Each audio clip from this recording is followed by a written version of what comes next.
हाँ, पहला गुणधर्म कौन बताएगा? सहसंयोजक यौगिकों में पहला गुणधर्म कौन बताएगा? है ठोस होते हैं, द्रव होते हैं, गैसीय अवस्था में पाए जाते हैं। अच्छा, एकमात्र पी ब्लॉक तत्व जो द्रव अवस्था में पाया जाता है मेरे बोरोन। क्या? बोरोन। बोरोन कमरे के ताप पर क्या होता है? द्रव अवस्था में पाया जाता है।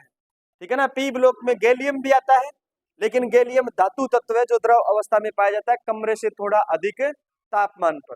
ठीक है। हाँ, मरकरी एकमात्र धातु तत्व है जो कमरे के ताप पर, ब्रोमीन, ब्रोमीन बोल रहा हूं मैं, बोरोन बोला क्या? मैंने बोरोन बोला क्या? चलो ठीक है, ब्रोमीन। हाँ हाँ, ब्रोमीन, Br2 तो ब्रोमीन का अणु है। ठीक है ना। ब्रोमीन जो है, मैंने बोरोन बोल दिया था। हाँ चलो, गलती हो गई, माफ कर दोगे? अच्छा, पहले तो आप सभी को लोहड़ी की शुभकामनाएं। हाँ, अब आप मेरे को माफ कर दोगे, ठीक है? है, रेवड़ी कौन ले गया है? रेवड़ी कौन ले गया? मैं कहूँगा है, दिन आ गया है। अच्छा ठीक है, चलो। काल पतंग उड़ानी है, कठो कठो उड़ाओगा, कठो उड़ाओगा है छात पर। हाँ, बात तो सच्ची को नहीं, रीति रिवाज नहीं है पतंग उड़ाने की, पेच लड़ाने की तो रीति रिवाज है। पेच तो तू लड़ाता है, छत पे चढ़ के लड़ाता है पेच, झूठ मत बोल। है, तू छत से पेच लड़ाता है? लड़ाता है? नहीं लड़ाता है? चलो कोई बात नहीं है। कन्हैया, एक क्वेश्चन सही कर बेट बुकलेट में, बताओ भी।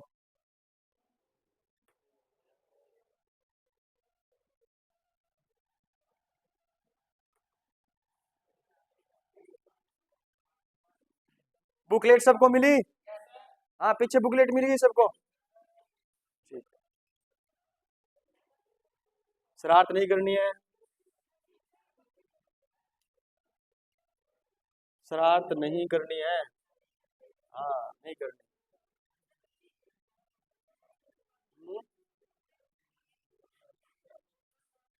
खुद बोलने। ये कल पढ़ लिया था? पढ़ लिया था? याद करो, पढ़ा था? पढ़ा था, ठीक है। और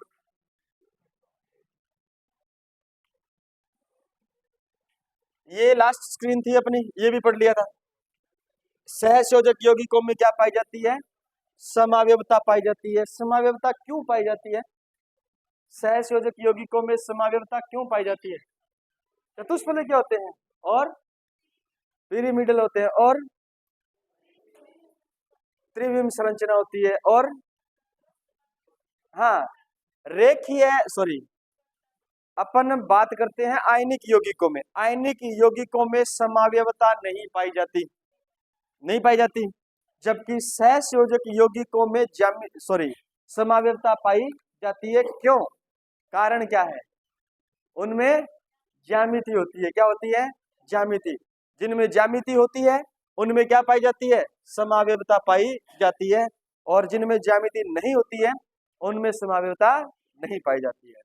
ठीक है, कोई बातें नहीं करेगा वरना मैं दूर दूर बिठा दूंगा। संयोजकता बंध सिद्धांत क्या है?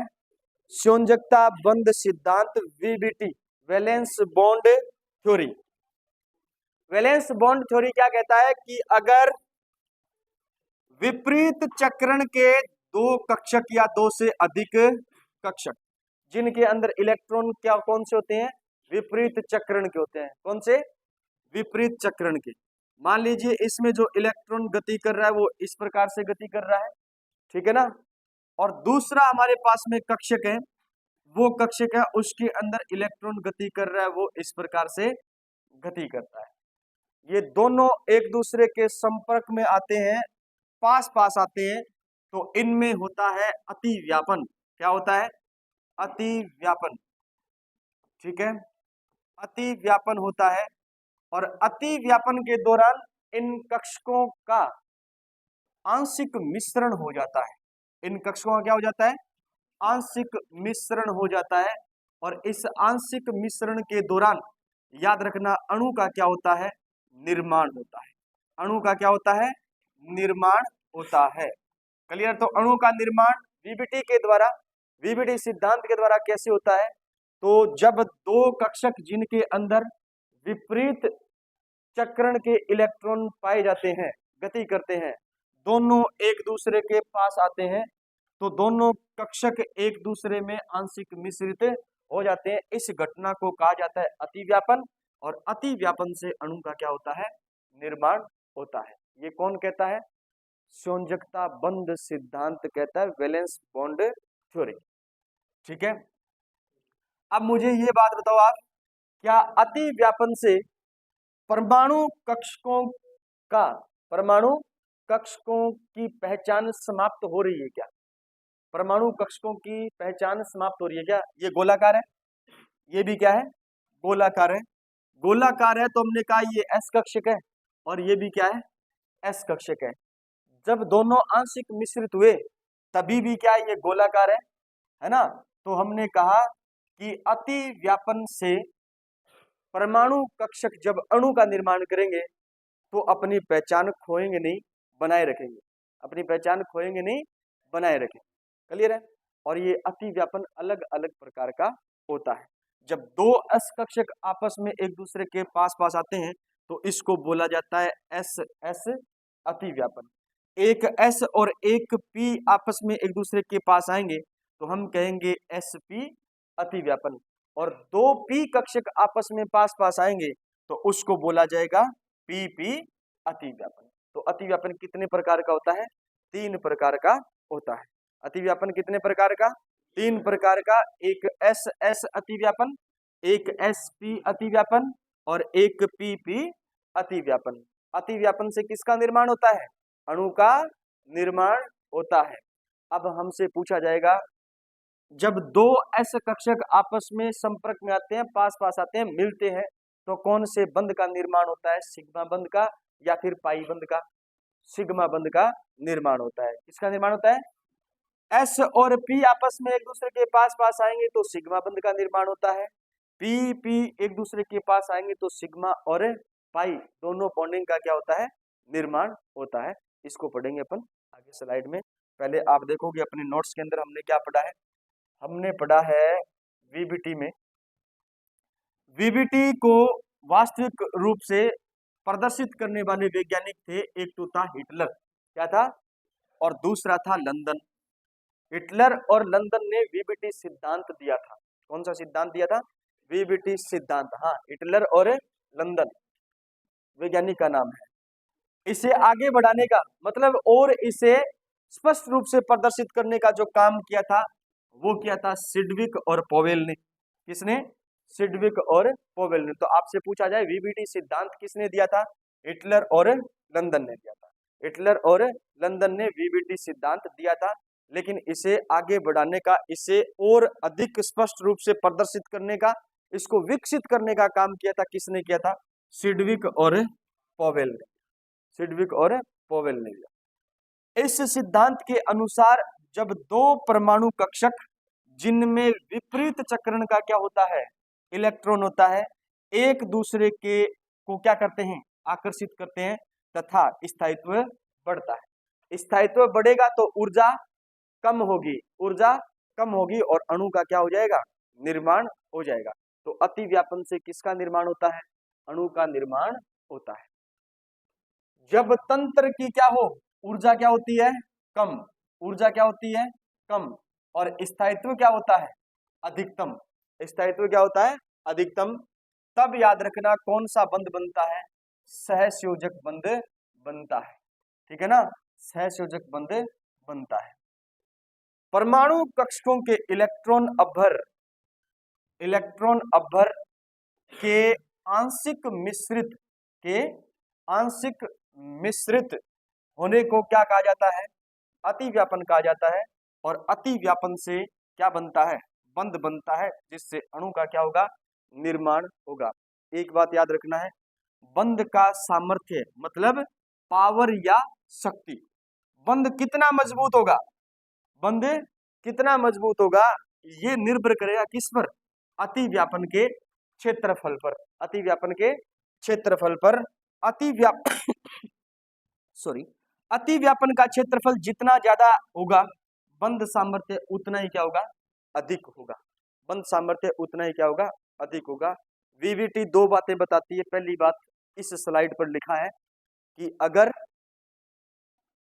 विपरीत चक्रण के इलेक्ट्रॉन जिन कक्षकों के अंदर है वो एक दूसरे के संपर्क में आएंगे तो एक दूसरे में आंशिक मिश्रित हो जाएंगे। आंशिक मिश्रित होने की घटना ही क्या कहलाती है, अतिव्यापन कहलाती है। अतिव्यापन से बंध बनता है, उस बंध को कहते हैं सहसंयोजक बंध। क्या कहते हैं, सहसंयोजक बंध। और सहसंयोजक बंध से अणु का क्या होता है, निर्माण होता है। सहसंयोजक बंध से किसका निर्माण होता है, अणु का निर्माण होता है। तो अतिव्यापन जो बताता है ना, वो बताता है कि परमाणु के कक्षक, और कौन से कक्षक, जिनके अंदर विपरीत चक्रण के क्या होते हैं, इलेक्ट्रॉन होते हैं, वो इलेक्ट्रॉन एक दूसरे में आंशिक मिश्रित होते हैं, न कि पूरे मिश्रित होते हैं, उसको कहा जाता है अतिव्यापन। ठीक है। और अतिव्यापन से बंध बनता है सहसंयोजक बंध। कौन सा बंध, सहसंयोजक बंध। बंध कितना प्रबल होगा, बंध कितना प्रबल होगा, ये बात डिपेंड करेगी किस पर, अतिव्यापन के क्षेत्रफल पर, अतिव्यापन के क्षेत्रफल पर। अतिव्यापन का क्षेत्रफल जितना ज्यादा अधिक होगा, जितना ज्यादा अधिक होगा, वो बंध उतना ही ज्यादा क्या होगा, मजबूत होगा। वो बंध उतना ही ज्यादा क्या होगा, मजबूत होगा। यानी अतिव्यापन के क्षेत्रफल के बढ़ने से, अतिव्यापन के क्षेत्रफल के बढ़ने से बंध सामर्थ्य भी क्या होती है, बढ़ती है। बंध सामर्थ्य भी क्या होती है, बढ़ती है। क्लियर है। तो अतिव्यापन क्या चीज है, अतिव्यापन क्या है, कैसे परिभाषित करोगे अतिव्यापन को? पहले तो एक बात दिमाग में बिठाओ, वीवीटी आप पढ़ रहे हो, एमओटी और पढ़ोगे इसके बाद में, वीवीटी के बाद में संकरण पढ़ोगे, संकरण जैसे कंप्लीट हो जाएगा आप पढ़ोगे एमओटी, मॉलिक्यूलर ऑर्बिटल थ्योरी। उसके अंदर और वीबीटी के अंदर तुलना करनी प्रश्न आता है, तुलना करने का क्या आता है, प्रश्न आता है। यानी वीबीटी और एमओटी भिन्न कैसे है, या फिर कोई तीन बात वीबीटी के देगा, एक बात क्या देगा, एमओटी के देगा। आपको पहचानना पड़ेगा कौन सी बात एमओटी से संबंधित है और कौन सी बात वीबीटी से संबंधित है। एमओटी तो हमें वहां पर पढ़ेंगे अपन, लेकिन वीबीटी में आप पहली बात दिमाग में बिठाओ, विपरीत चक्रण के इलेक्ट्रॉन और अतिव्यापन, विपरीत चक्रण के इलेक्ट्रॉन और अतिव्यापन। यानी ऐसे परमाणु कक्षक जिनके अंदर विपरीत चक्रण की क्या है, इलेक्ट्रॉन उपस्थित है, जब वो परमाणु कक्षक एक दूसरे के संपर्क में आते हैं तो इनका इलेक्ट्रॉन अभ्वर एक दूसरे में आंशिक मिश्रित हो जाता है। आंशिक मिश्रण के इस घटना को क्या कहा जाता है, अतिव्यापन कहा जाता है, अतिव्यापन कहा जाता है। कौन बताएगा, आप बता दो, ये परिभाषा बता दो, बता दो है? आंशिक उंशिक मिश्रण मासरण बोल कितनी देर में बता दिया, बता दिया, कौन बताइए। हाँ, क्या नाम है, नाम क्या है अपना, कार्तिक, बता दे कार्तिक। ये देख आंशिक मिश्रण बता दिया ना। हाँ,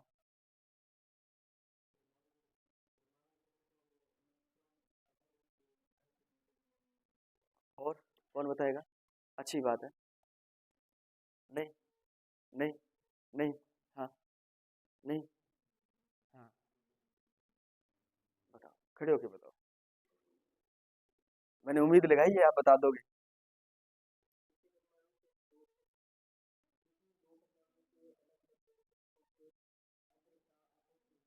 अब्र का आपस में मिलना, और कौन बताएगा, इधर यूनियन में।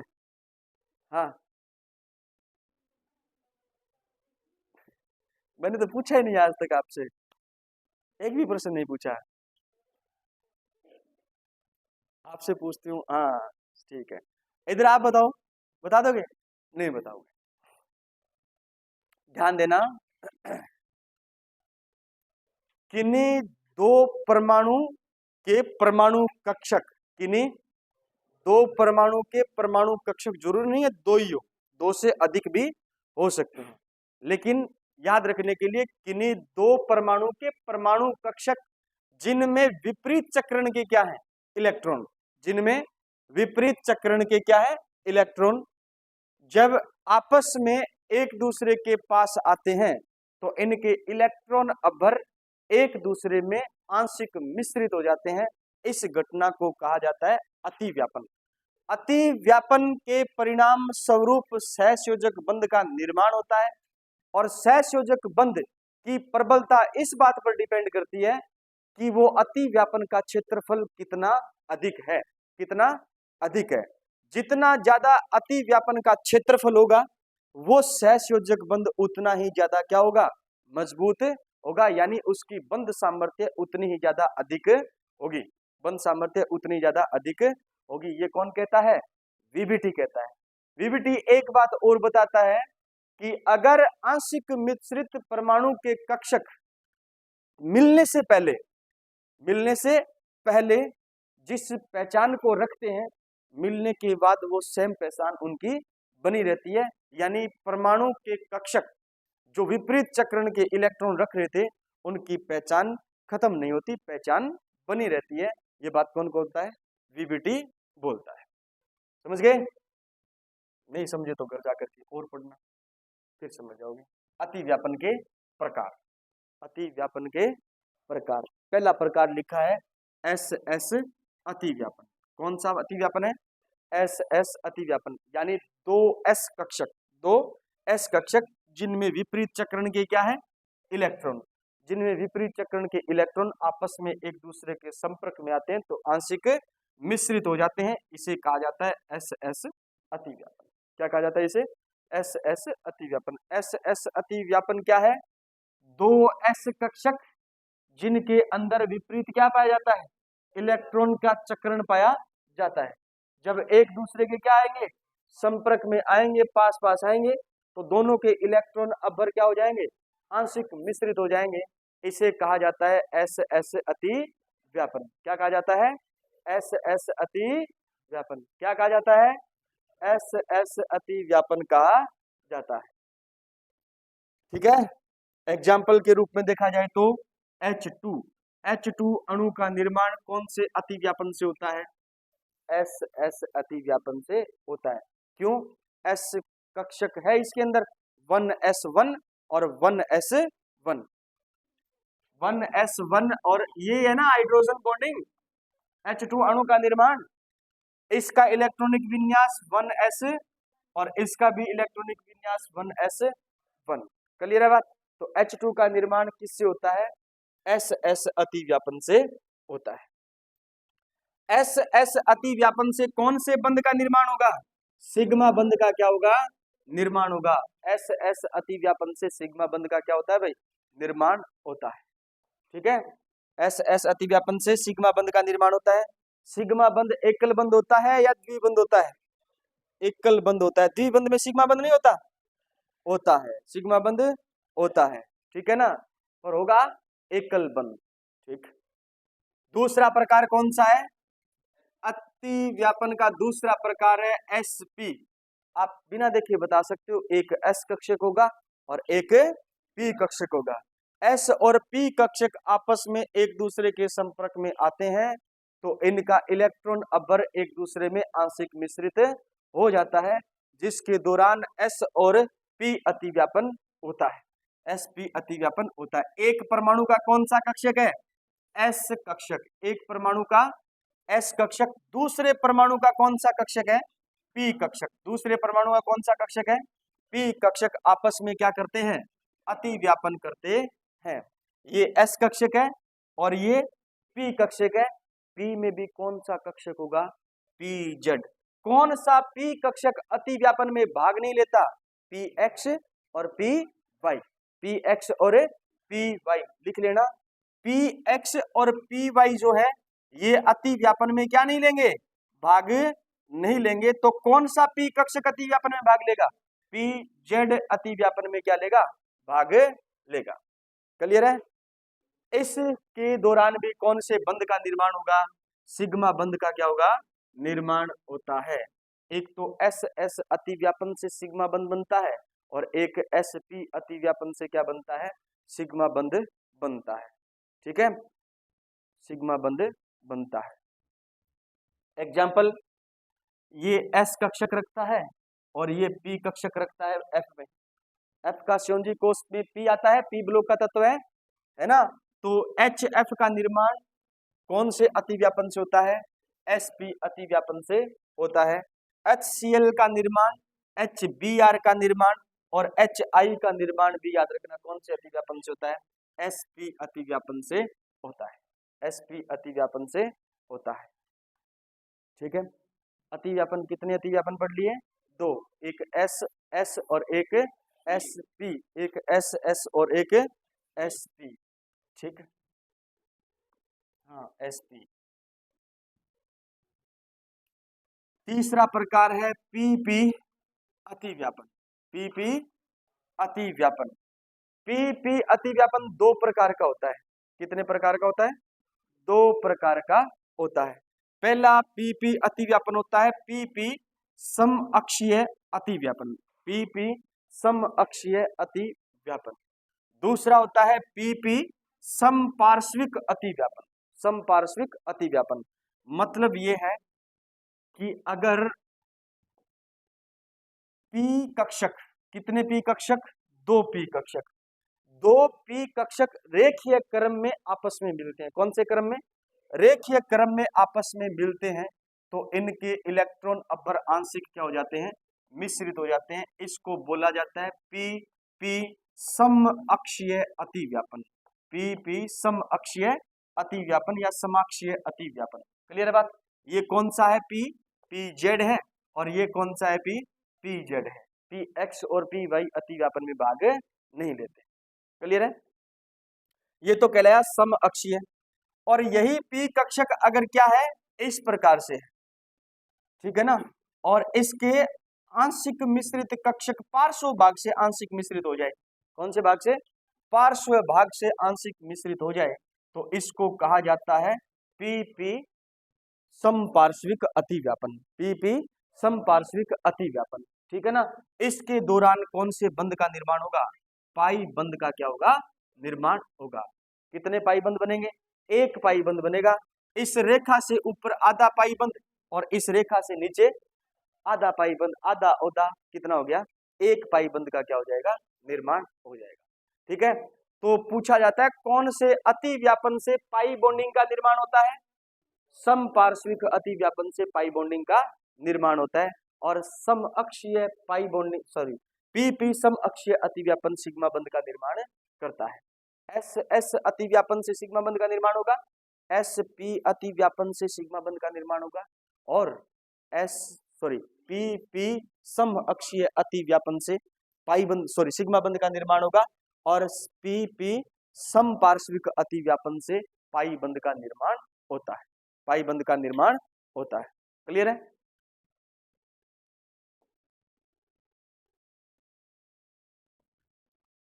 ये पी जेड और पी जेड दोनों अतिव्यापन में भाग लेते हैं तो पी पी समअक्षीय यानी समान अक्ष से मिलते हैं। रेखीय क्रम में ये समान अक्ष से मिलते हैं।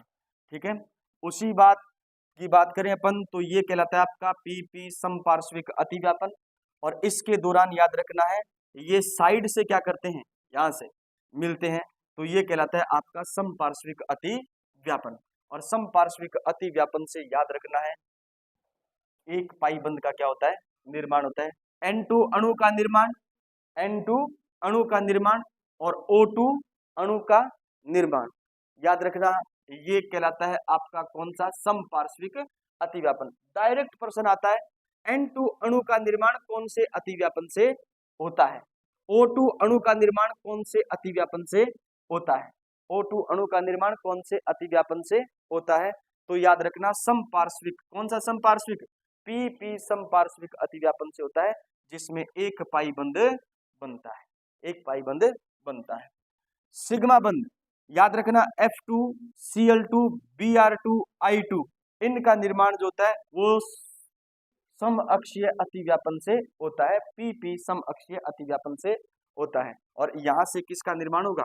सिग्मा बंध का निर्माण होगा, सिग्मा बंध का निर्माण होगा। इस चैप्टर में पहली चीज आपसे पूछी जाएगी बॉन्डिंग का प्रकार, कौन सा सहसंयोजक है, कौन सा आयनिक है, क्लियर है। दूसरा पूछा जाएगा संकरण, क्या पूछा जाएगा? संकरण। एक प्रश्न संकरण का 100% कन्फर्म है, आएगा, संकरण और ज्यामिति आएगी, पूछा जाएगा 100% क्लियर है। आप पुराने पेपर उठा के देख लेना, लगातार एक प्रश्न किसका आ रहा है? संकरण का आ रहा है, और एक प्रश्न लगातार आ रहा है कौन सा आयनिक है, कौन सा सहसंयोजक है, ठीक है। इससे अगर गहराई में प्रश्न बनेगा तो वो प्रश्न आपका अतिव्यापन से बनेगा, क्लियर है, और एक बनेगा एमओटी से, किससे? एमओटी से, और एक बनेगा द्विध्रुव आघूर्ण से, यानी कौन सा द्विध्रुव आघूर्ण रखता है और कौन सा आघूर्ण नहीं रखता, क्लियर है। ये प्रश्न आपके यहां से बनते हैं। इसलिए मैं कहता हूं जब भी आप बुकलेट पढ़ो तो आपके पास में पुराने पेपर होने चाहिए, आपको आइडिया लग जाएगा आपके पास कंटेंट जो है वो आपके लेवल का है, आपके काम का है या नहीं, ठीक है। यहाँ पर मान लीजिए मैं तो आपका कंटेंट देख के पढ़ा रहा हूँ, पहले पुराने आपके पेपर देख करके पढ़ा रहा हूँ। कोई टीचर ऐसा है जो आकर के 45 मिनट बात करके चला जाए, 15 मिनट पढ़ा करके चला जाए, और आपको आपका लेवल प्रोवाइड नहीं हो, तो गलती टीचर की नहीं है, गलती है आपकी। टीचर तो आपको क्लास में बैठा कर रखने का काम करेगा। अब भले ही आप उसके कंटेंट से खुश हो, भले ही आप उनकी बातों से खुश हो, क्लियर है। तो सबसे बड़ी पहचान आपकी यही है स्टूडेंट होने के नाते कि आपके पास पुराने पेपर होने चाहिए, पुराने पेपर होने चाहिए। आप उसको पढ़ोगे तो आपको आइडिया लगेगा कि वास्तव में हम ये कंटेंट पढ़ करके अपने जेट का एग्जाम क्लियर कर सकते हैं, ठीक है। और मैंने कहा था आपको कि आप एनसीईआरटी से संबंधित कोई भी मैटर अपने पास रखो, जैसे संजीव पासबुक का मैंने पहले ही बोला था, बताना नहीं चाहिए संजीव पासबुक पढ़ो, लेकिन सबसे बड़ी बात है कि आपके पास में प्रैक्टिस करने के लिए मैटर नहीं है, प्रैक्टिस करने के लिए क्या नहीं है? मैटर। मैं 8% देता हूँ, 8% पर आप डिपेंड मत रहो, आपके पास में कम से कम उस मटेरियल को पढ़ने के लिए 40-50% होने चाहिए। आज मैंने केमिकल बॉन्डिंग पढ़ाई, केमिकल बॉन्डिंग में प्रश्न आए हुए हैं मेरे पीछे एग्जाम के अंदर, वो पीछे एग्जाम के अंदर प्रश्न आए हो, प्रश्न आपके पास होने चाहिए, तब तो है पढ़ने का मजा, वरना फिर कोई मतलब नहीं है। रटाफिकेशन करो, मेन एग्जाम हो, तब प्रश्न कैसे आएगा वो बात ही आपसे दिमाग से बाहर है। सीयूटी का एग्जाम देने जाओगे आप, उससे पहले देखो तो सही, सीयूटी का पेपर उठा के तो देखो किस प्रकार के प्रश्न आते हैं। पढ़ा क्या? नहीं पढ़ा, किसी ने नहीं पढ़ा, पुराने पेपर पढ़ा ही नहीं, पढ़ा एक आधे स्टूडेंट ने पढ़ा है? तो कोचिंग में बोलो ना सीयूटी के पेपर निकाल के दे दो। आप सीयूटी के पेपर है, जेट के पेपर एप्लीकेशन पर नहीं है, एप्लीकेशन पर नहीं है क्या? नहीं है एप्लीकेशन पर, इनको बोलो आप, हैं? बोलते नहीं है, ये नहीं बोलते, आप तो बोलते हो, हैं? बोला था। इससे आइडिया हो जाता है कि आप कितने के पानी के अंदर हो, आपको जो पढ़ाया जा रहा है वो अच्छा पढ़ाया जा रहा है या नहीं पढ़ाया जा रहा है, ठीक है। सिलेबस होने के बाद बहुत अच्छी बात है, ले लेना सिलेबस। नहीं कोई बात नहीं, तो सही बोल रहे हैं ना, फिर अगर बोला है तो फिर कमिटमेंट किया है तो देना देना तो पड़ेगा, दे देंगे, कोई दिक्कत नहीं है। देखो पीपी सम अक्षीय अतिव्यापन जो होता है सबसे प्रबल होता है, क्या होता है? सबसे प्रबल होता है। आपसे पूछा जाए H2 और F2, H2 और F2, इनमें अतिव्यापन सबसे मजबूत किसका है? F2 का, क्योंकि F2 के अंदर कौन सा अतिव्यापन पाया जाता है? PP सम अक्षीय अतिव्यापन पाया जाता है, जबकि इसके अंदर कौन सा अतिव्यापन पाया जाता है? SS अतिव्यापन पाया जाता है। PP सम अक्षीय अतिव्यापन प्रबल बंध का क्या करता है? निर्माण करता है। SP अतिव्यापन इससे कमजोर होता है, SS अतिव्यापन और कमजोर होता है, और PP अतिव्यापन समपार्श्विक अतिव्यापन दुर्बल बंध का क्या करता है? निर्माण करता है, दुर्बल बंध का निर्माण करता है। क्लियर है बात? अब आपसे पूछा जाए N2, F2 और H2, इनमें अति व्यापन का या प्रबल बंध कौन सा होगा? इनमें प्रबल बंध कौन सा होगा? इनमें प्रबल बंध कौन सा होगा? सबसे प्रबल बंध कौन सा होगा? F2 का सबसे प्रबल बंध होगा। क्यों? क्योंकि इसके अंदर कौन सा अतिव्यापन पाया जाता है? S और PP सम अक्षीय अतिव्यापन पाया जाता है, इसलिए ये सबसे प्रबल बंध का क्या करता है? निर्माण करता है। नाइट्रोजन अणु के अंदर कौन सा अतिव्यापन पाया जाता है? PP सम पार्श्विक अतिव्यापन पाया जाता है, इसलिए दुर्बल बंध का क्या करेगा? निर्माण करेगा। सबसे प्रबल होगा F2, उससे कम प्रबल होगा कौन सा? H2, और सबसे कम प्रबल होगा कौन सा? N2। सबसे कम प्रबल होगा कौन सा? M2, यानी सबसे कमजोर कौन सा होगा? N2 होगा। क्लियर है? पाई बंध का निर्माण किससे होता है? PP समपार्श्विक अतिव्यापन से होता है। और सिग्मा बंध का निर्माण किससे होता है? SS, SP और PP सम अक्षीय अतिव्यापन से होता है। सम अक्षीय अतिव्यापन से होता है। इंपॉर्टेंट है, अपने लेवल का प्रश्न बनता है, हमारे एग्जाम के लेवल का। ठीक है ना? सिग्मा बंध का निर्माण कौन करता है? SS अतिव्यापन, SP अतिव्यापन और PP सम अक्षीय अतिव्यापन। और पाई बंध का निर्माण करता है समपार्श्विक अतिव्यापन, PP समपार्श्विक अतिव्यापन। हाँ। आगे देखो, सिग्मा बंध और पाई बंध में अंतर। सिग्मा बंध और पाई बंध में क्या पढ़ेंगे अपन? अंतर पढ़ेंगे। ये तो सबने पढ़ लिया। समाक्षीय अतिव्यापन से बनता है कौन सा? सिग्मा बंध। और समपार्श्विक अतिव्यापन से बनता है कौन सा बंध? पाई बंध। ठीक है? इसमें अतिव्यापन का क्षेत्रफल क्या होता है? अधिक होता है, इसलिए क्या होता है? ये प्रबल। सिग्मा बंध क्या होता है? प्रबल। और सिग्मा बंध में भी कौन सा प्रबल होता है? PP समपार्श्विक अतिव्यापन से बना हुआ सिग्मा बंध क्या होगा? सबसे प्रबल होगा, क्योंकि उसका क्षेत्रफल क्या होता है? ज्यादा होता है। क्षेत्रफल क्या होता है उसका? ज्यादा होता है। इसमें अतिव्यापन का क्षेत्रफल क्या होता है? इसलिए अतः सिग्मा बंध की तुलना में क्या होता है? ये दुर्बल होता है। क्या होता है? दुर्बल होता है। फिर पढ़ा आपने, दोबारा आ गई क्या स्लाइड? सिग्मा बंध अकेला बन सकता है। बन सकता है अकेला। SS अतिव्यापन जो होगा वो एकल बॉन्ड होगा, केवल उसमें क्या होगा? सिग्मा बंध। ये होगा आपका, ये भी याद रखना, केवल क्या होगा? सिग्मा बंध होगा, यानी यहां पर भी क्या होगा? एकल बंध होगा। लेकिन पाई बंध है वो अकेला नहीं बन सकता, सिग्मा बंध के साथ में बनेगा। सिग्मा बंध के साथ में बनेगा, जैसे जैसे डबल बॉन्ड और जैसे ट्रिपल बॉन्ड। यहां पर मैं पूछूं सिग्मा बंध की संख्या कितनी है और पाई बंध की संख्या कितनी है? क्या अकेला पाई बंध बना यहाँ पर? नहीं। यहाँ पर एक पाई, दो पाई, एक सिग्मा, यानी यहाँ पर भी साथ में कौन आएगा? सिग्मा आएगा। तो सिग्मा बंध के बिना अकेला कौन नहीं बनेगा? पाई बंध। जबकि सिग्मा बंध क्या बनेगा? अकेला बनेगा। ठीक है? सिग्मा बंध के इलेक्ट्रॉन अनुनाद में क्या नहीं लेंगे? भाग नहीं लेते, क्योंकि इलेक्ट्रॉन प्रबल बंधित होते हैं। अनुनाद पढ़ा था आपने? अनुनाद पढ़ा था? बड़ा इंपॉर्टेंट चल रहे हैं, घर से है, पढ़ाया था अनुनाद। अनुनाद क्या होता है? अनुनाद क्या होता है?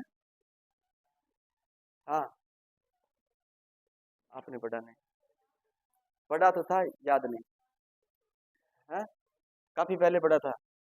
पाईबंद का स्थानांतरण, रोटेशन। पाईबंद का रोटेशन स्थानांतरण क्या कहलाता है? अनुनाद कहलाता है। अनुनाद से स्थायित्व बढ़ता है या घटता है? अनुनाद से स्थायित्व बढ़ता है या घटता है? बढ़ता है। क्या होता है? बढ़ता है। याद रखना है। अनुनाद में सिग्मा बंध के इलेक्ट्रॉन भाग नहीं लेते। क्यों? क्योंकि ये प्रबल बंधित होते हैं। ठीक है? जबकि पाई बंध में पाई बंध के इलेक्ट्रॉन अनुनाद में क्या लेते हैं? भाग लेते हैं। बेंजीन के अंदर आपने पढ़ा है, बेंजीन की संरचना में डबल बॉन्ड होते हैं और सिंगल बॉन्ड होते हैं। ठीक है? जैसे डबल बॉन्ड और सिंगल बॉन्ड, इनका रोटेशन होगा तो इसमें जो अनुनाद बनेगा अनुनाद बनेगा वो बनेगा आपका घूर्णन करते हुए इलेक्ट्रॉन पूरे अंदर कहीं पर भी घूम सकते हैं। डबल बॉन्ड की स्थिति जो है वो क्या होती रहेगी, चेंज होती रहेगी नहीं रहेगी, ठीक है ना। ये डबल बॉन्ड इस प्रकार भी तो बन सकता है, इस प्रकार भी तो बन सकता है ना। तो इसको अपन क्या कहते हैं, अनुनाद। बेंजीन में अनुनाद पाया जाता है इसलिए बेंजीन ज्यादा स्थायी होती है। बेंजीन में क्या पाया जाता है, अनुनाद पाया जाता है इसलिए ज्यादा स्थायी होती है। तो याद रखना है सिग्मा पाई बंध के इलेक्ट्रॉन अनुनाद में क्या लेते हैं, भाग लेते हैं। सिग्मा बंध के इलेक्ट्रॉन भाग नहीं लेते। सिग्मा बंध प्रबल बंधित होता है, पाई बंध जो होता है उसके अंदर मुक्त घूर्णन पाया जाता है, ठीक है। सिग्मा बंध के सापेक्ष मुक्त घूर्णन संभव होता है, सॉरी गलत बोल दिया मैंने। सिग्मा बंध के सापेक्ष मुक्त घूर्णन क्या होता है, संभव होता है। अतः इसमें संरूपण समाव्यवता क्या होती है, पाई जाती है। संरूपण समाव्यवता आपके नहीं लगती, नहीं लगती, आपने पढ़ा भी नहीं होगा संरूपण समाव्यवता को, पढ़ा है? संरूपण समाव्यवता पढ़ी थी क्या, लगती नहीं है आपके। ज्यामितीय समाव्यवता तो लगती है, ये पढ़ाई थी, चलो ठीक है। पाई बंध में प्रतिबंधित घूर्णन होता है जिससे ज्यामितीय समाव्यवता उत्पन्न होती है। तो पाई बंध जहां पर भी पाया जाएगा उसमें कौन सी समाव्यवता पाई जाएगी, ज्यामिति। और सिग्मा बंध जहां पर होगा वहां पर कौन सी समाव्यवता पाई जाएगी, संरूपण समाव्यवता पाई जाती है, ठीक है। पाई बंध और सिग्मा बंध में अंतर याद रखोगे। मोस्ट इंपोर्टेंट चीज है, रफ कॉपी निकालोगे आप, साथ में रफ कॉपी निकालनी है क्योंकि और कहीं से प्रश्न बने या न बने, यहां से 100% प्रश्न क्या है, पक्का है, ठीक है।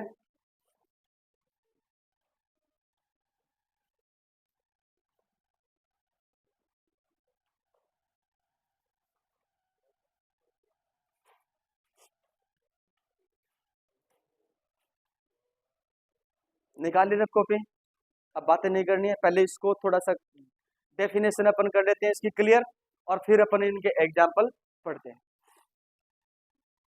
देखो संकरण हाइब्रिडाइजेशन बायोलॉजी में भी पढ़ते हो आप संकरण, ठीक है ना। और आप अपने एग्रीकल्चर के अंदर भी क्या पढ़ते हो, संकरण पढ़ते हो, ठीक है। किसी परमाणु के लगभग समान ऊर्जा वाले कक्षक आपस में मिलकर समान ऊर्जा एवं समान आकार के नए कक्षकों का क्या करते हैं, निर्माण करते हैं। संकरण में कौन से कक्षक भाग लेते हैं, जिनकी ऊर्जा क्या होती है, लगभग समान होती है, और जिनकी ऊर्जा लगभग क्या होती है, समान होती है, और आपस में मिलकर समान ऊर्जा एवं समान आकार के क्या बनाते हैं, नए कक्षक बनाते हैं, ठीक है ना, जिन्हें संकृत कक्षक कहा जाता है। और इस घटना को अपन क्या कहते हैं, संकरण कहते हैं। सीधी सी बात है, एक लाइन में याद रखो, संकरण क्या है, संकरण वो चीज है जिसके अंदर दो परमाणु कक्षक भाग लेते हैं, जिनकी ऊर्जा क्या होती है, समान होती है। दो से अधिक भी हो सकते हैं जिनकी ऊर्जा क्या होती है, समान होती है। ये आपस में मिलकर के जो नए कक्षक बनाएंगे उनको तो कहेंगे संकृत कक्षक, और इस घटना को क्या कहेंगे, संकरण कहेंगे।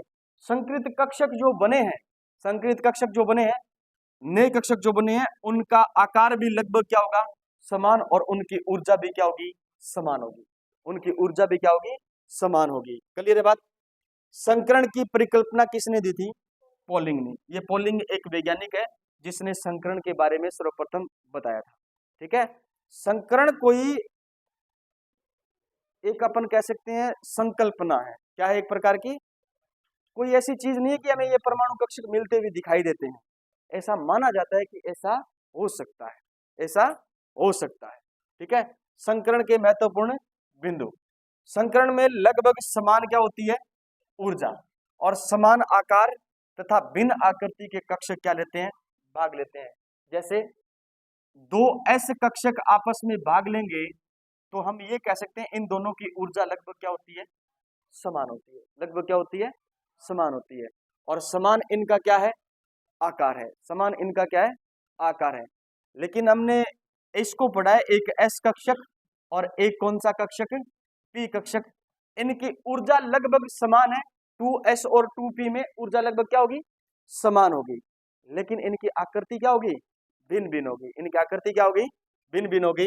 तो याद रखना है, संकरण में लगभग ऊर्जा क्या होती है, समान ऊर्जा, और समान ही इनका क्या होता है आकार, लेकिन आकृति इनकी क्या होती है भिन्न आकृति के कक्षक भाग लेते हैं। संकृत कक्षकों की ऊर्जा आकृति क्या होती है समान। ऊपर वाली लाइन और इस लाइन में कुछ अंतर है क्या, ध्यान से देखो, ऊपर वाली लाइन पढ़ो और नीचे वाली लाइन पढ़ो, है ऊपर वाली लाइन पढ़ो। संकरण में भाग लेने वाले कक्षकों की बात है ऊपर वाली, संकरण में भाग लेने वाले कक्षकों की बात है ऊपर वाली, और नीचे वाली बात है संकृत कक्षक जो बन गए हैं संकरण के बाद। क्लियर है, नीचे वाली बात किसके लिए लिखी गई है, संकृत कक्षक बन गए हैं किसके बाद में संकरण के बाद में। ये दोनों एक दूसरे के पास आएंगे, इनके बीच में संकरण होगा, तो इनके बाद में जो नए कक्षक बनेंगे उनके बारे में बात चल रही है, कौन सी ये वाली, जबकि ऊपर वाली बात किन के बारे में चल रही है संकरण से में भाग लेने वाले कक्षकों के बारे में बात चल रही है। संकरण में भाग लेने वाले कक्षक लगभग समान ऊर्जा समान आकार तथा भिन्न आकृति के कक्षक होते हैं, जबकि संकरण के दौरान बने हुए संकृत जो कक्षक है उनकी ऊर्जा और आकृति क्या होती है समान होती है। कहीं आप ये मत सोचना कि सर यहाँ पर तो आपने आकृति भिन्न लिखा दी और यहाँ पर आकृति क्या कर दी समान कर दी, तो वो बात ही अलग चीज की है, ये बात अलग चीज की है। संकरण में भाग लेने वाले कक्षकों की बात है ये, और संकरण के परिणाम स्वरूप बने हुए कक्षक संकृत कक्षकों की क्या है बात है नीचे वाले। क्लियर है, संकृत कक्षकों की संख्या संकरण में भाग लेने वाले परमाणु कक्षकों की क्या होती है समान होती है। यानी यहाँ पर 2 एस कक्षक भाग ले रहे हैं तो संकृत कक्षक भी कितने बनेंगे 2 बनेंगे। 3 है तो संकृत कक्षक भी कितने बनेंगे 3 बनेंगे। 4 है तो संकृत कक्षक भी कितने बनेंगे 4 बनेंगे। क्लियर है बात, संकृत कक्षकों की संख्या संकरण में भाग लेने वाले परमाणु कक्षकों की क्या होती है समान होती है। संकरण रिक्त कक्षकों के बीच भी हो सकता है, अर्धपूरित कक्षकों के बीच में भी हो सकता है, पूर्ण पूरित कक्षकों के बीच में भी हो सकता है। और संकृत कक्षक क्या होते हैं दिशात्मक होते हैं, अतः अणु की ज्यामिति का निर्धारण करते हैं। क्या आयनिक बंध अणु की ज्यामिति निर्धारित करते हैं नहीं करते। क्या सहसंयोजक बंध के यौगिक ज्यामिति निर्धारण करते हैं। तो संकृत कक्षक क्या होते हैं दिशात्मक होते हैं, इसलिए ये क्या निर्धारित करेंगे ज्यामिति निर्धारण करते हैं। संकृत कक्षक इस प्रकार व्यवस्थित होते हैं कि उनमें प्रतिकर्षण क्या होता है न्यूनतम होता है। प्रतिकर्षण क्या होता है, अगर प्रतिकर्षण ज्यादा होगा तो बॉन्डिंग के निर्माण नहीं हो पाएगा, बॉन्डिंग नहीं बन पाएगी तो याद रखना है फिर वो स्थायित्व प्राप्त नहीं कर पाएगा। इसलिए इस प्रकार से व्यवस्थित होना पड़ता है इनको कि इनके बीच में प्रतिकर्षण क्या हो न्यूनतम हो। संकृत कक्षक भी किसका पालन करते हैं आपभाव नियम का क्या करते हैं पालन करते हैं।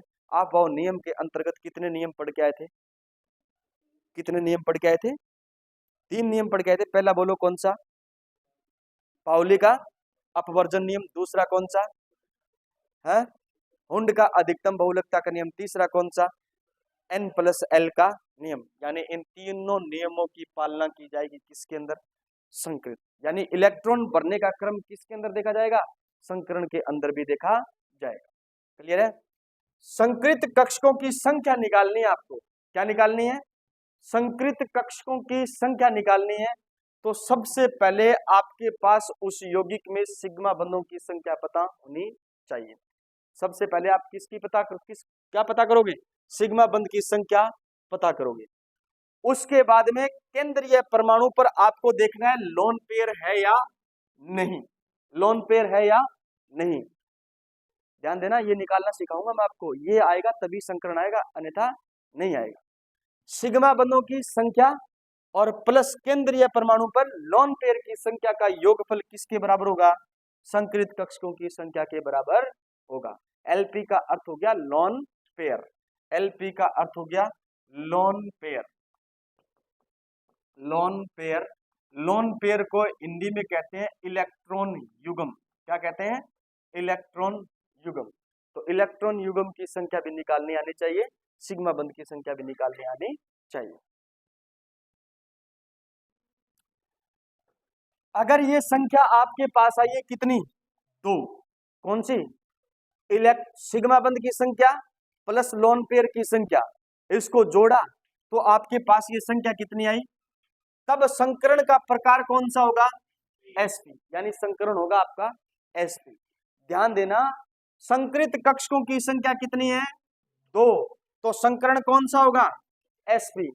अगर संख्या 3 है तो संकरण कौन सा होगा, यानी एक s कक्षक और 2 p कक्षक संकरण में भाग लेंगे, एक s कक्षक और 2 p कक्षक भाग लेंगे, तब याद रखना संकृत कक्षक होंगे कितने, 3, और 3 संख्या हो जाती है तो संकरण का प्रकार बन जाता है कौन सा, sp2, sp2। अगर ये संख्या 4 है तो याद रखना संकरण कौन सा होगा, sp3, संख्या 4 है तो sp3, और संख्या अगर 5 है तो कौन सा संकरण, sp3, एक s, 3p और एक d, और संख्या अगर 6 है तो sp3d2, sp3d2, और संख्या अगर 7 है तो sp3d3, sp3d3। क्लियर है बात। संकृत कक्षकों की संख्या 2 है तो संकरण होगा sp, संकरण होगा sp। संकृत कक्षकों की संख्या 3 है तो संकरण होगा sp2, sp2। संकृत कक्षकों की संख्या 4 है तो संकरण होगा sp3, और संकृत कक्षकों की संख्या 5 है तो संकरण होगा sp3d, sp3d। संकृत कक्षकों की संख्या 6 है तो संकरण होगा sp3d2, sp3d2, और संकृत कक्षकों की संख्या 7 है तो याद रखना संकरण होगा sp3d3, sp3d3। क्लियर है बात। अब निकालनी सीखते हैं इनकी संख्या, कैसे अपन इलेक्ट्रॉन युग्म बता सकते हैं और कैसे अपन बता सकते हैं सिग्मा बंध की संख्या। ध्यान देना, पहला यौगिक है आपके पास में XeF2, XeF2, XeF2, xenon die fluoride. मैंने कहा था ना संकरण में जिनोन के यौगिक बहुत इंपॉर्टेंट है?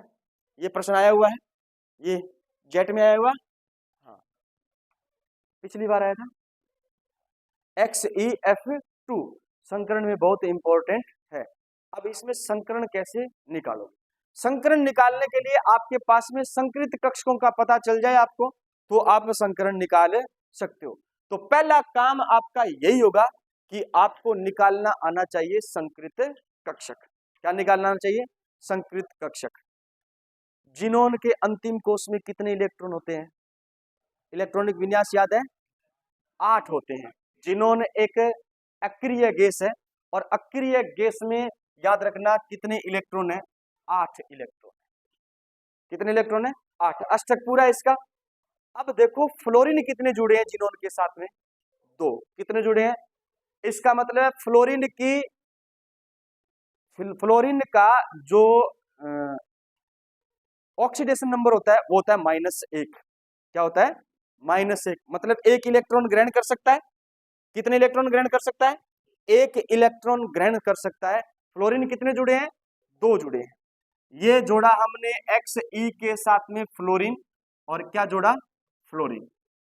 जिनोन ने 1 इलेक्ट्रॉन दे दिया यहां इस फ्लोरीन को और 1 इलेक्ट्रॉन दे दिया यहां इस फ्लोरीन को।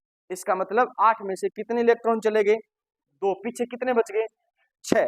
कितने बच गए, 6 के जोड़े बनाओ 2 2 के, कितने बन गए, 3 जोड़े बन गए। कितने जोड़े बन गए, 3 जोड़े बन गए। इसका मतलब जिनोन पर जो 3 चीज बच गई है वो बच गई है इलेक्ट्रॉन युग्म लोन पेयर। लोन पेयर की संख्या कैसे निकलेगी, बंध के दौरान जितने इलेक्ट्रॉन ने भाग ले लिया वो तो काम आ गए, पीछे कितने बच गए, वो बच गए लोन पेयर। क्या बच गए, लोन पेयर। तो अब आप मुझे बताओ, आपको निकालने इसके अंदर संकृत कक्षक। क्या निकालने हैं, संकृत कक्षक। क्या निकालने हैं, संकृत कक्षक। और संकृत कक्षक निकालने की आपके पास में एक फॉर्मूला है, सिग्मा बंध की संख्या और प्लस में लोन पेयर की संख्या, प्लस में लोन पेयर की संख्या। सिग्मा बंध कितने हैं, 1 और 2, 2 सिग्मा बंध है।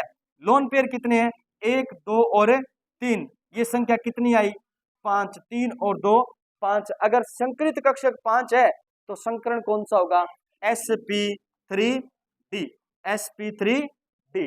संकरण कौन सा होगा? sp3d। क्लियर है? समझ आया? ध्यान देना है आपको।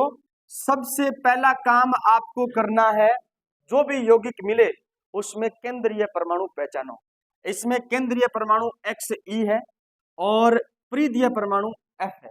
परिधीय परमाणु F फ्लोरीन है, क्योंकि फ्लोरीन की विद्युत ऋणात्मकता ज्यादा है और जिनोन की विद्युत ऋणात्मकता क्या है? कम।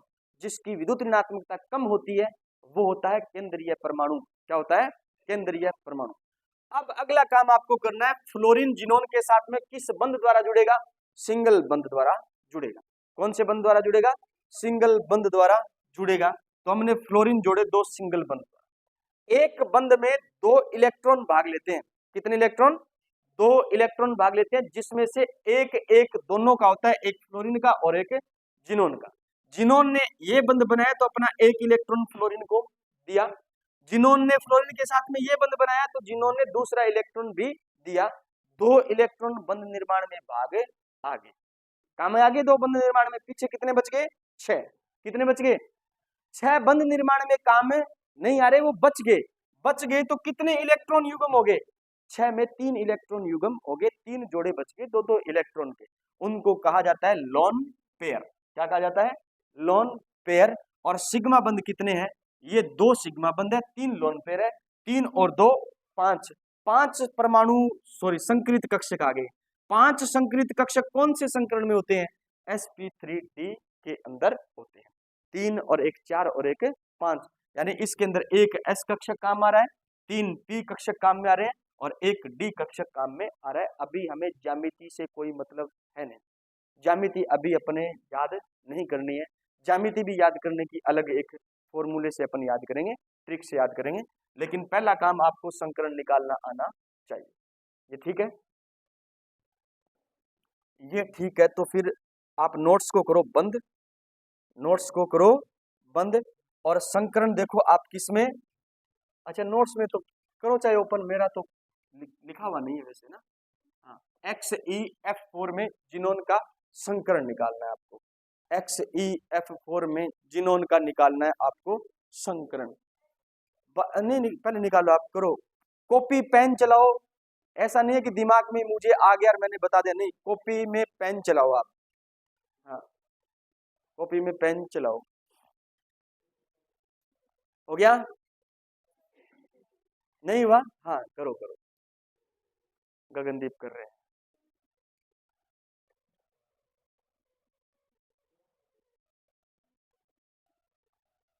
राकेश जी कह रहे थे अब की बार बच्चों के नंबर बहुत आए हैं। अब रट लिया बच्चों ने। मैंने कहा मैंने तो डीपीपी में से 13 ही क्वेश्चन दिए थे, सब एक चेंज कर दिया है। चेंज कौन सा किया?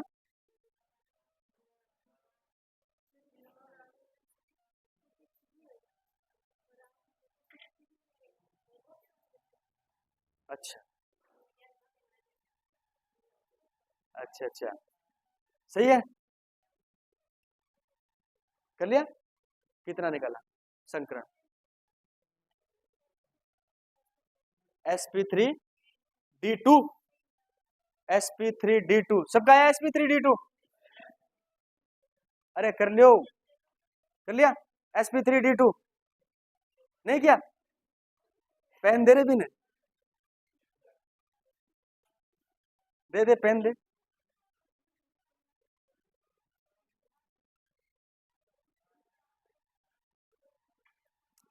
देखो इधर मिलाओ, सारे करो, इधर देखो ध्यान से।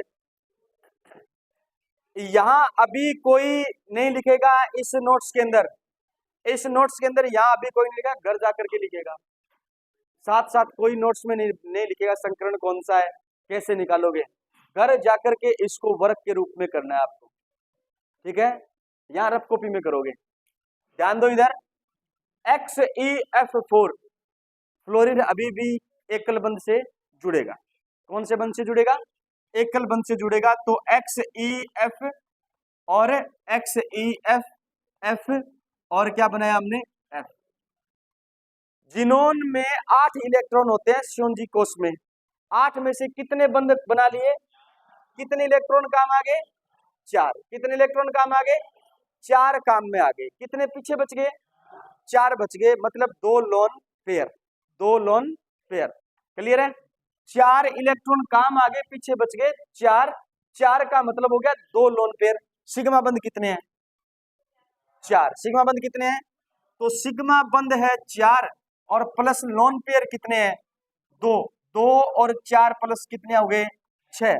और 6 होता है तो संकरण होता है sp3d2, sp3d2। क्लियर है? sp3d2 संकरण, संकरण निकला है, अपन ज्यामिति अभी नहीं देख रहे। अगला क्वेश्चन है XeF6 में संकरण, XeF6 में संकरण। करो करो, शाबाश, करो करो। sp3 sp3d3 sp3d,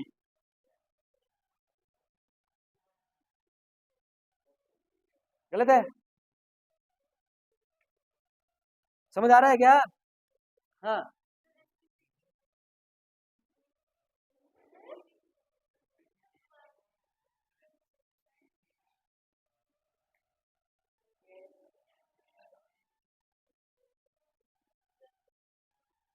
हाँ प्रवेश किया।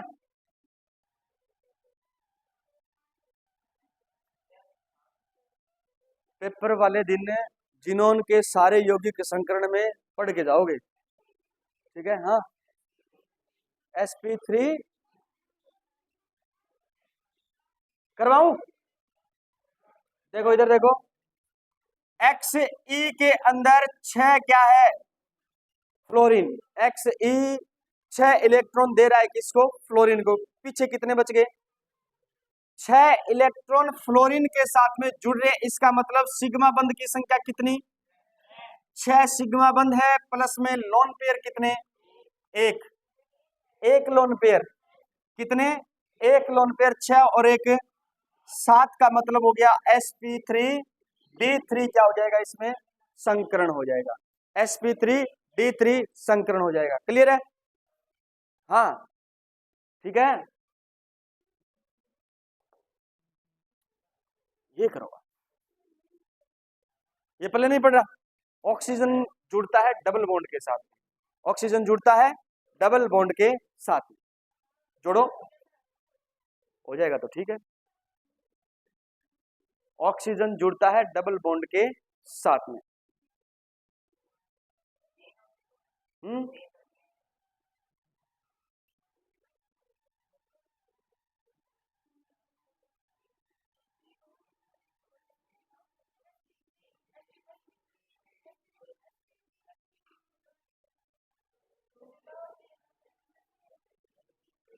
सिग्मा बंद कितने हैं?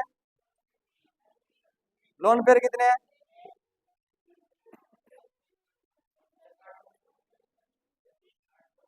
समझ आ रहा है? कुछ दिन बाद आए हो पता नहीं, क्लास देखते थे क्या? नहीं देखते? घर गया होता क्या?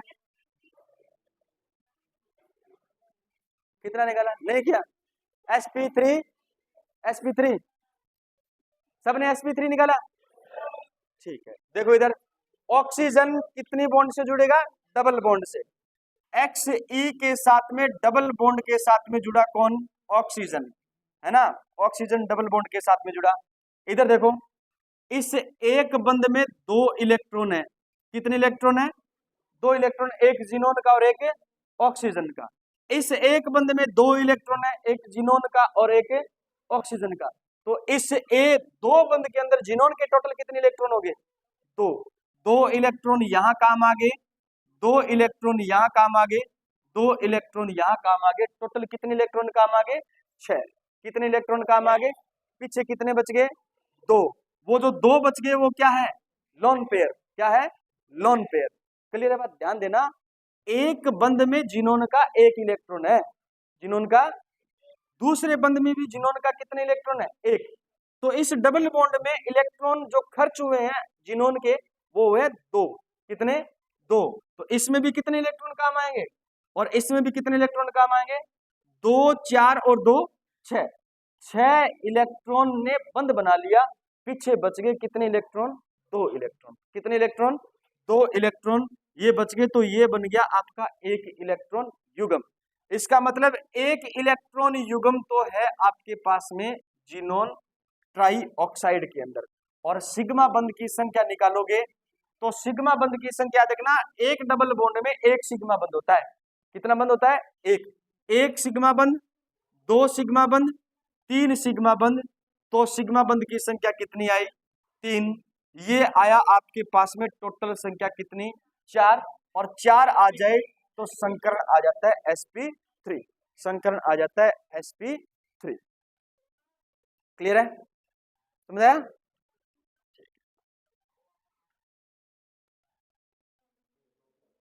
क्या? नो?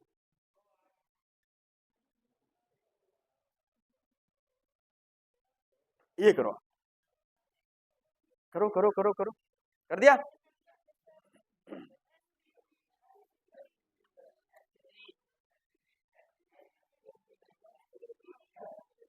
अरे तो कोई ना, करो करो, सारे करो।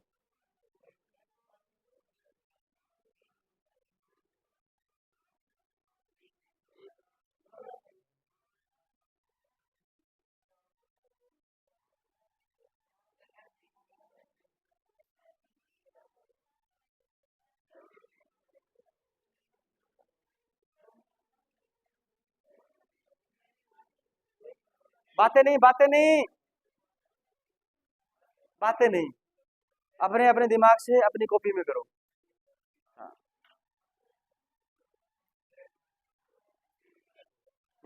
कर लिया? करें? देखो इधर, ऑक्सीजन तो किससे जुड़ेगा? डबल बॉन्ड के साथ में। किससे जुड़ेगा? और फ्लोरीन किससे जुड़ेगा? सिंगल बॉन्ड के साथ में। जोड़ दिया? सिंगल बॉन्ड के साथ में जोड़ा। जिनोन के कितने इलेक्ट्रॉन?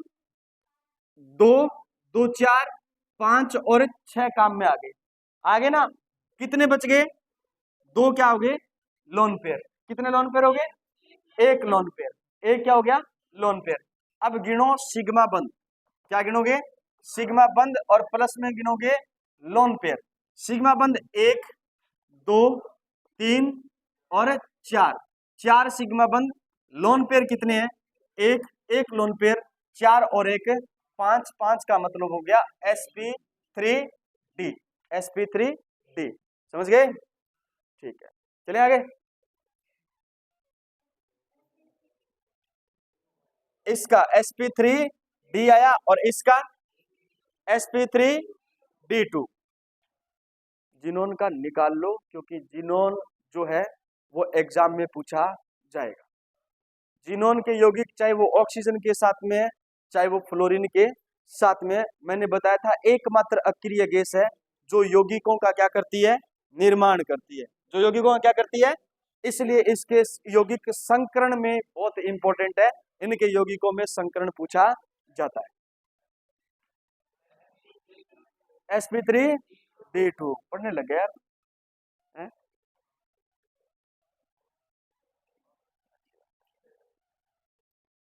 उत्तर निकालने लग गया है।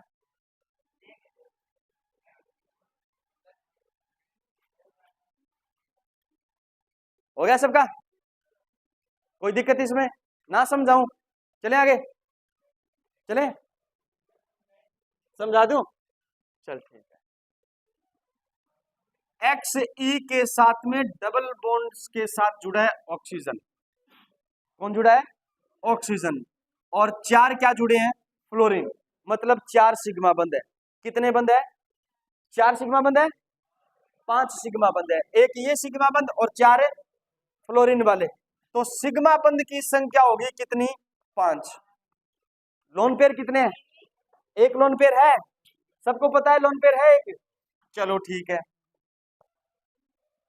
लोन पेयर की संख्या है कितनी है? एक। 5 और 1 6। 6 का मतलब हो गया sp3d2। sp3d2। ठीक है, sp3d2। आगे कौन सा प्रश्न है?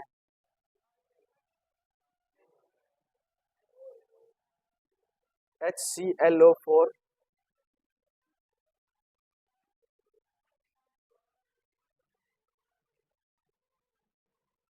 ये प्रश्न समझना, लेवल थोड़ा सा अपना अपर लेवल रहेगा।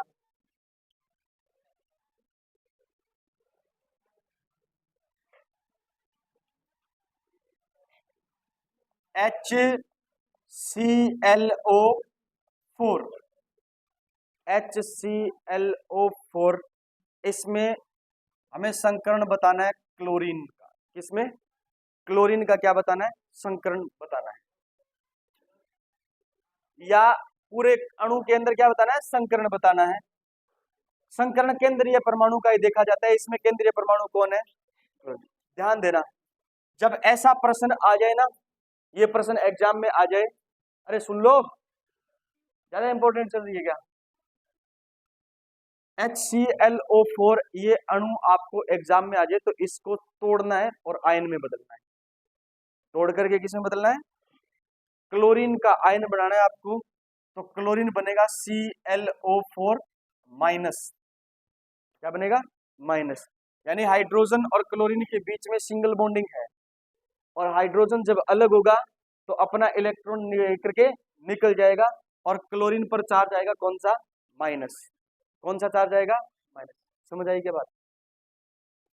इस प्रकार है, देखो आप, Cl double bond oxygen, double bond oxygen और डबल बॉन्ड ऑक्सीजन। ठीक है, एक और है, एक और है ऑक्सीजन, और एक क्या जुड़ा है? हाइड्रोजन जुड़ा है। ये संरचना होती है किसकी? ऑक्सीजन। ठीक है, 2 2 4 2 6 और 1 7। क्लोरीन के अंतिम कोष में कितने इलेक्ट्रॉन होते हैं? 7 इलेक्ट्रॉन होते हैं। कितने इलेक्ट्रॉन होते हैं? 7 इलेक्ट्रॉन होते हैं।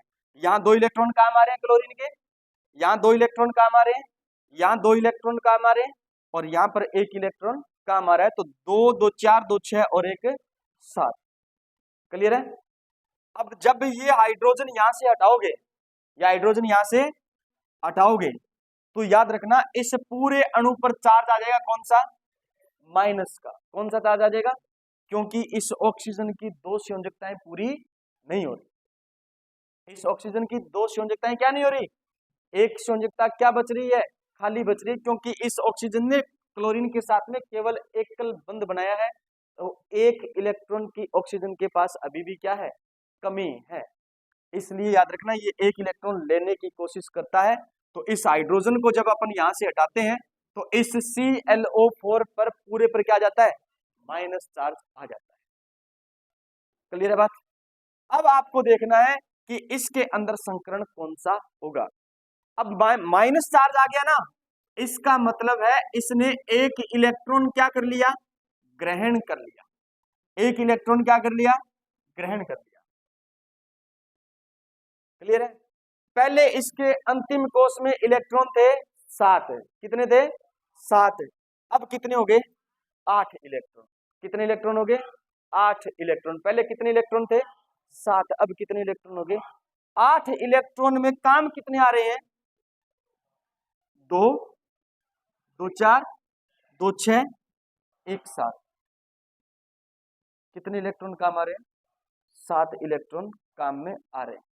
कितने इलेक्ट्रॉन बच गए? 1। क्या इलेक्ट्रॉन युग्म है? नहीं है। क्या इलेक्ट्रॉन युग्म है? नहीं। अच्छा, ऑक्सीजन 4 ही है क्या? बचने कितने इलेक्ट्रॉन चाहिए थे? 2 इलेक्ट्रॉन बचने चाहिए थे। काम कितने आ रहे हैं इसके पास में? एक यहाँ पर, एक 2 2 2 4 4 2 6 6 और 1 7। 7 इलेक्ट्रॉन काम में आ रहे हैं, तो फिर सिग्मा बंध कितने बन गए? 1 2 3 4। 4 क्या बन गए? सिग्मा बंध। लोन पेयर है? लोन पेयर तो 1 इलेक्ट्रॉन बच रहा है। क्लोरीन के अंतिम कोष में इलेक्ट्रॉन कितने हैं? क्लोरीन का इलेक्ट्रॉनिक विन्यास निकालोगे, 1s2 2s2 2p 6 3s2 और 3p कितने हैं? 5। 8 8 में से 5 और 2 7, 1 इलेक्ट्रॉन और ग्रहण कर लिया। p में 1 इलेक्ट्रॉन आ गया, कितने आ गए? 6। 6 में से कितने इलेक्ट्रॉन काम आ रहे हैं? 1 2 3 4 5 और 6। 1 2 2 और 1 3 4 4 और 1 5 और 1 6 6 है। sp3 संकरण लोन पेयर नहीं है, इसमें ऊपर नहीं है लोन पेयर। सिग्मा बंध की संख्या कितनी है? 4। 1 2 3 और 4 4 सिग्मा बंध है, लोन पेयर नहीं होंगे। ध्यान देना कैसे नहीं होंगे। एक इलेक्ट्रॉन ये ग्रहण करेगा तो p में इलेक्ट्रॉन कितने हो गए इसके? 6। कितने इलेक्ट्रॉन हो गए? अब जब बंध निर्माण होगा तब याद रखना p के क्या इलेक्ट्रॉन लेते हैं? भाग। p के इलेक्ट्रॉन क्या लेते हैं? भाग लेते हैं। यहां पर क्लोरीन का एक इलेक्ट्रॉन, यहां पर क्लोरीन का एक इलेक्ट्रॉन, कितने इलेक्ट्रॉन? यहां पर क्लोरीन के कितने इलेक्ट्रॉन? यहां पर कितने इलेक्ट्रॉन? 2 2 4 2 6 इलेक्ट्रॉन हो गए हैं। 6 इलेक्ट्रॉन काम में आ गए। अब इसमें देखो आप सिग्मा बंध का कितना है? सिग्मा बंध है 4। 1 2 3 और 1 4 4 सिग्मा बंध है। तो लोन पेयर कितने बच गए? 0। तो टोटल संख्या कितनी आएगी? ये 4 आएगी। 4 आएगी तो संकरण कौन सा बनेगा? sp3 संकरण। sp3 संकरण। थोड़ा सा इसको अपन क्लियर कर लेते हैं ध्यान से। देखो HClO4 में क्लोरीन का क्या देखना है? संकरण देखना है। क्लोरीन का संकरण देखना है। इस प्रकार के यौगिक में पहले क्या बनाने पड़ते हैं? आयन। यानी इस HClO4 को तोड़ेंगे तो ये बनेगा ClO4 माइनस। पहले इसके पास में कितने इलेक्ट्रॉन थे? 7 इलेक्ट्रॉन थे। पहले कितने इलेक्ट्रॉन थे? क्लोरीन के पास 7 इलेक्ट्रॉन होते हैं। एक इलेक्ट्रॉन ग्रहण कर रहा है तो कितने इलेक्ट्रॉन हो गए? 8 इलेक्ट्रॉन हो गए। कितने इलेक्ट्रॉन हो गए? 8 इलेक्ट्रॉन हो गए। करो करो बातें करो। और ये संरचना होती है किसकी? ClO4 की। इसके अंदर 4 तो ऑक्सीजन है, 1 2 3 और 1 4। ये 4 ऑक्सीजन को कितने इलेक्ट्रॉन दे रहा है? 8 इलेक्ट्रॉन दे रहा है। कितने इलेक्ट्रॉन दे रहा है? 8 इलेक्ट्रॉन दे रहा है। 1 electron 2 electron 3 electron 4 electron 5 electron 6 electron और एक कितने? 7 इलेक्ट्रॉन। माइनस एक और है, माइनस ऊपर लगाया ना हमने, तो कितने इलेक्ट्रॉन हो गए? 8 इलेक्ट्रॉन। एक माइनस लगाया, वो अगर यहां से आप हाइड्रोजन हटाओगे तो इस ऑक्सीजन की एक कमी है ना इलेक्ट्रॉन की, तो वो इलेक्ट्रॉन कहां पर जाएगा? इसके पास जाएगा। किसके पास जाएगा? इसके पास जाएगा। तो कितने इलेक्ट्रॉन हो गए टोटल? 8 इलेक्ट्रॉन हो गए। Cl पर ClO4 पर -1 होता है। इसका मतलब ये एक इलेक्ट्रॉन ग्रहण करेगा। कितने इलेक्ट्रॉन ग्रहण करेगा? एक इलेक्ट्रॉन ग्रहण करेगा। तो क्लोरीन के पास 7 इलेक्ट्रॉन थे, अब कितने हो गए? 8 इलेक्ट्रॉन। तो ये ऑक्सीजन इसके साथ में जुड़ेगा तो डबल बॉन्ड के साथ में जुड़ेगा। डबल बॉन्ड के साथ में जुड़ेगा नहीं जुड़ेगा? भी आपने इसको हाइड्रोजन हटाया तो ऑक्सीजन सिंगल बॉन्ड पर है। अभी जैसे ही हाइड्रोजन हटाओगे ऑक्सीजन को 2 संयोजकता पूरी करनी पड़ेगी। तो अब ऑक्सीजन इसके साथ में कैसे जुड़ेगा? डबल बॉन्ड के साथ में। डबल बॉन्ड के साथ में जुड़ेगा तो 8 इलेक्ट्रॉन काम आ गए। काम आ गया नहीं? आगे आगे तो फिर सिग्मा बंध कितने बने? 4 सिग्मा बंध और 0 क्या बने? Lone pair. और संकरण क्या हो गया? sp3 संकरण हो गया। ठीक है। थोड़ा सा प्रश्न क्या है, लेवली प्रश्न है, याद रखना है। या तो आप घर जाकर के इसको बार बार रिवाइज करोगे, लिख कर याद करोगे, याद रहेगा कौन सा संकरण है? sp3 संकरण। ठीक है। बात दोबारा सुनना है। क्लोरीन के पास इलेक्ट्रॉन होते हैं कितने? 7 इलेक्ट्रॉन। जब इसको आयन बनाएंगे तो ये बनेगा ClO4 माइनस। ये माइनस चार्ज का मतलब है कि एक इलेक्ट्रॉन ग्रहण किया जा रहा है, और ग्रहण किया जा रहा है इसका मतलब क्लोरीन के संयोजी कोष में इलेक्ट्रॉन जुड़ेगा। 7 से कितने इलेक्ट्रॉन हो गए? 8 इलेक्ट्रॉन। वो 8 इलेक्ट्रॉन 4 ऑक्सीजन के साथ में जोड़ने का क्या करेगा? प्रयास करेगा। तो 4 ऑक्सीजन डबल बॉन्ड के साथ में जुड़ेंगे। किसके साथ में? क्लोरीन के साथ में। किसके साथ में? क्लोरीन के साथ में। एक बंध में एक इलेक्ट्रॉन काम आएगा क्लोरीन का। तो डबल बॉन्ड में कितने इलेक्ट्रॉन काम आ रहे हैं क्लोरीन के? 2। तो यहां पर भी जो डबल हाइड्रोजन को हटाने के बाद में इस ऑक्सीजन की जो संयोजकता खाली हुई है वो डबल बॉन्ड की पूर्ति करेगा। करेगा तो यहाँ पर कितने इलेक्ट्रॉन काम आ गए? 2। कितने इलेक्ट्रॉन काम आ गए? 2। 2 इलेक्ट्रॉन काम आ गए, तो 2 2 4 2 6 और 2 8, 8 इलेक्ट्रॉन काम आ गए। इस 4 डबल बॉन्ड के अंदर 4 सिग्मा बंद बन गए और 0 क्या हो गए? Lone pair. तो फिर याद रखना संकरण कौन सा है? sp3 संकरण। क्लियर है? HNO3 में NO3 का संकरण क्या रहेगा? HNO3 में संकरण देखना है आपको, क्या रहेगा? sp2। नाइट्रोजन की संयोजकता कितनी होती है? नाइट्रोजन की संयोजकता 5 होती है। और कितनी होती है? 5 होती है। 5 होती है तो प्रश्न ये घर करके लेके आना, फिर आप देखता हूँ आप कैसे करके लेके आओगे 5 संयोजकता पर। है घर करके लेके आओगे ना? ये प्रश्न घर पे करके लेके आना, देखते हैं HNO3 कैसे करके लेके आओगे। हाँ, तो 5 होती है। फिर नाइट्रोजन और ऑक्सीजन के बीच में बॉन्डिंग होगी, तो उसमें ऑक्सीजन किस बॉन्डिंग से जुड़ेगा? डबल बॉन्ड से जुड़ेगा। और एक तो डबल बॉन्ड के साथ में जुड़ेगा और 2 सिंगल बॉन्डिंग के साथ में जुड़ेंगे। 2 सिंगल बॉन्डिंग के साथ में जुड़ेंगे। घर करके लेके आना, फिर देखेंगे आपने सही किया या नहीं किया। अच्छा, इसके बाद में कितने एग्जाम्पल और रह गए? संकरण का हर एक एग्जाम्पल हमें पढ़ना है, अभी तो काफी है।